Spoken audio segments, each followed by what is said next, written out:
Greetings and salutations. This is the girl, Outspoken Diva. I forgot my name. Interesting. Let's have a talk about it Tuesday, shall we? Uh, Hair look a little helmety. Okay. Anyways, disclaimer: if you have problems with Christianity, the Bible, the Old Testament of the Bible, and or sex talk, just gonna say this now. Leave now. Thank you for the clicks. But yeah, if you're gonna be uncomfortable, yeah, might as well. Those of you who decide to stay anyway, um, please know that don't be in my inbox, DMs, email, or these comments talking crazy, being argumentative. We can discuss some things, but don't be nasty. Okay. One day, one day I'm not gonna delete everything. One day I'm gonna pop back at people. Okay. All right. That's the disclaimer. Transparent moment. This was not an original, wasn't originally a Talk About It Tuesday topic. This was originally a ask questions question, but I told the person that yeah, I'll make this a Talk About It Tuesday. So to that person, thank you, and here will be your answer on this video. Now, those of you who are watching, you have an assignment to do. Pause this video, uh, and look up the book of Ruth that is in the Bible, Old Testament. If you have problems, if you don't have a Bible of your own, is you can look it up on the internet. You just do a Google search. Um, if you have problems with King James version, I prefer the New American Standard myself. Or a lot of people they like a very T.I. is version, get the messenger version. Read the whole book, chapters 1, 2, 3, and 4. Okay, read all of it and come back. Okay, I'm gonna pause it just on good faith. All right, all right. We're back. Um, the story of Ruth. The question is, well, no, can't tell y'all the question yet. Okay, there's a podcast out called the Sanctified Podcast. Okay, y'all, let me put my glasses on. My readers. It's later than uh, usual time, so the the readers gotta go on. Anyways, there's this podcast, the Sanctified Podcast, hosted by Deborah Joy Winan, who she's the daughter of one of the members of the gospel singing group, the Winans, and in her own right, she is an actress. She was Charity on the show Greenleaf that was on the OWN network. It was a very good show. She's a very good actress. And the other host is named Lavon Briggs. She's an Emmy winner, feminist, and theologian. This podcast, I enjoy the podcast. It's set up for people, women, especially black Christian women like me, where Christian women, church or unchurched, testify about how they figured out their way through religion and in life. And as they say on the podcast, nothing is taboo. Well, as of the by the second episode, which is called Finding Boaz in the Building or the Parking Lot, they are correct about nothing is taboo. Um, y'all just got to reading Ruth, and Ruth laid at the feet of Boaz, right? Okay. Um, Lavon Briggs um, said that laying at his feet was oral sex. And seemingly that is very taboo and controversial. Okay.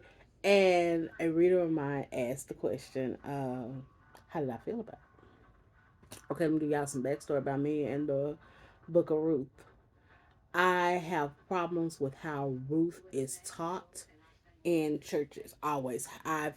I've had a problem with Ruth since I was a little girl, back when I was at Foundation Church.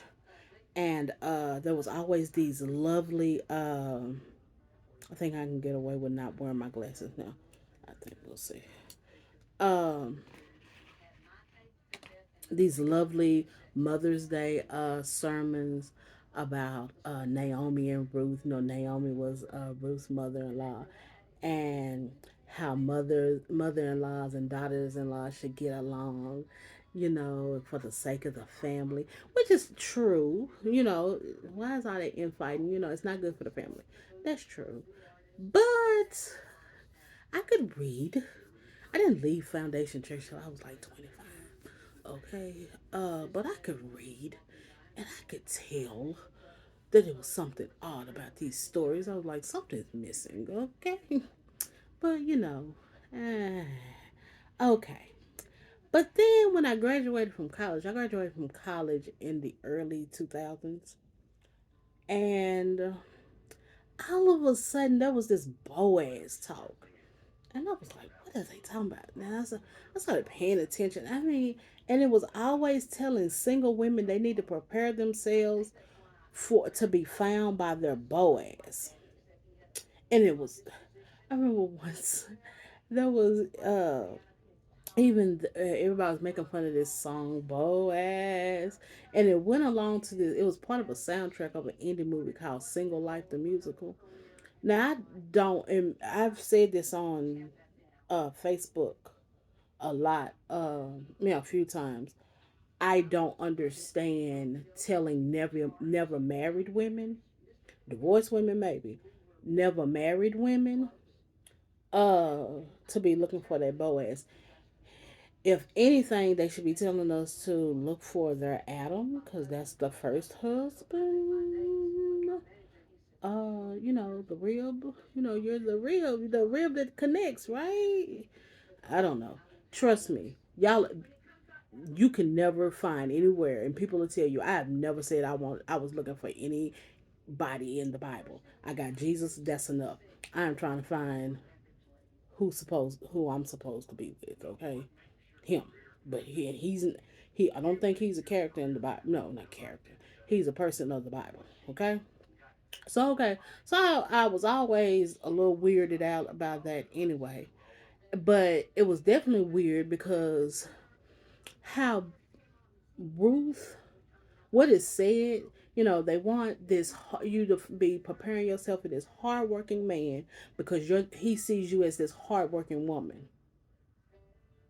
That's part of the story. Boaz did see Ruth as a hard worker, and he was very grateful, and he was that Ruth loved Naomi, which is his cousin.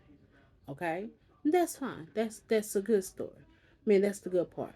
But whenever some pastors they just stopped, or some pastors, some teachers, everybody that was speaking about this Boaz stuff, um, they stopped right there.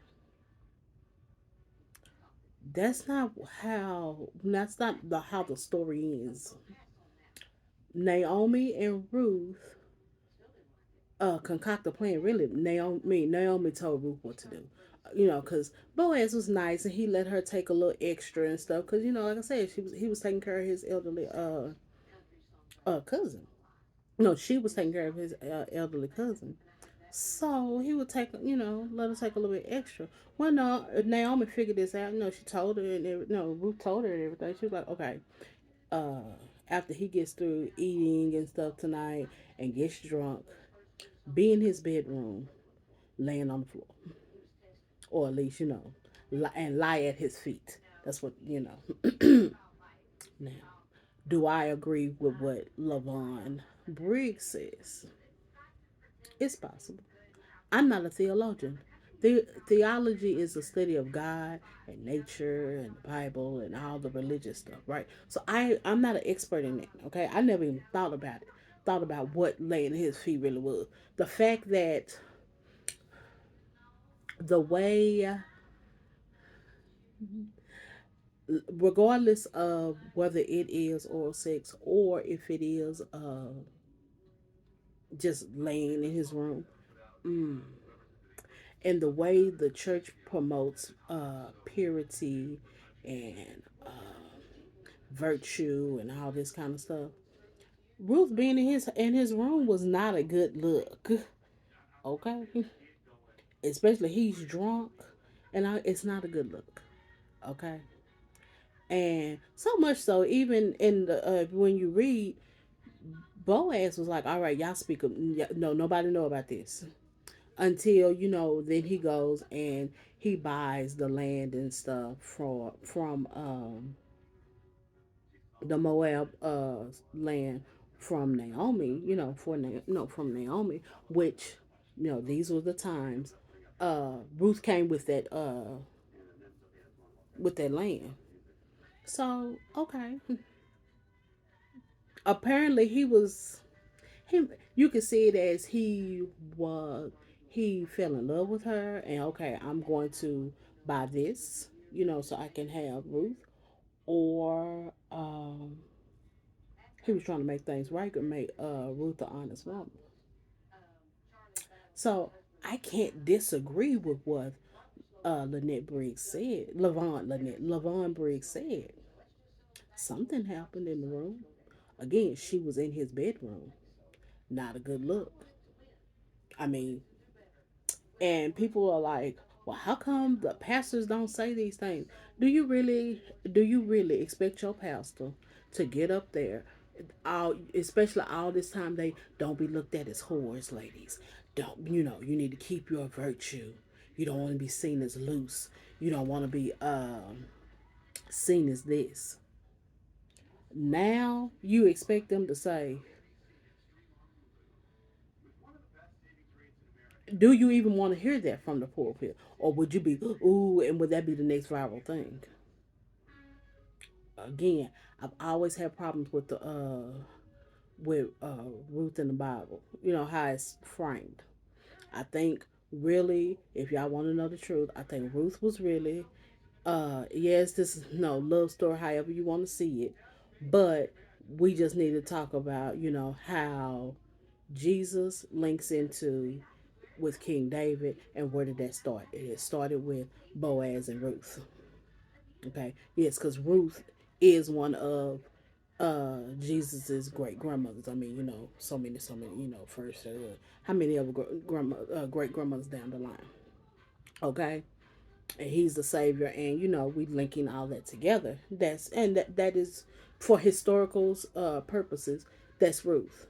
Okay, so I'm not gonna have these discussions and arguments about whether whether lying at his feet was that. If it was, it was. Only two people in that room, Ruth and Boaz. They don't want only two to know. So whatever lying at his feet was is lying at his feet. Like I said, being in a room with a drunk man and he laying there and he's going, Ruth, what you doing there? Oh hey, how you?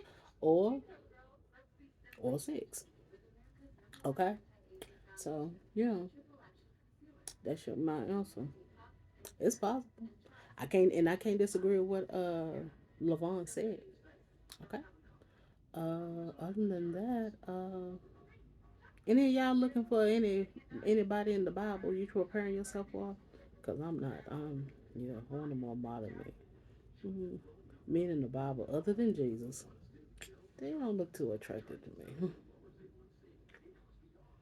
Not even that thug Peter. He was married though, but yeah, not even Peter. So yeah, Jesus, and that's enough.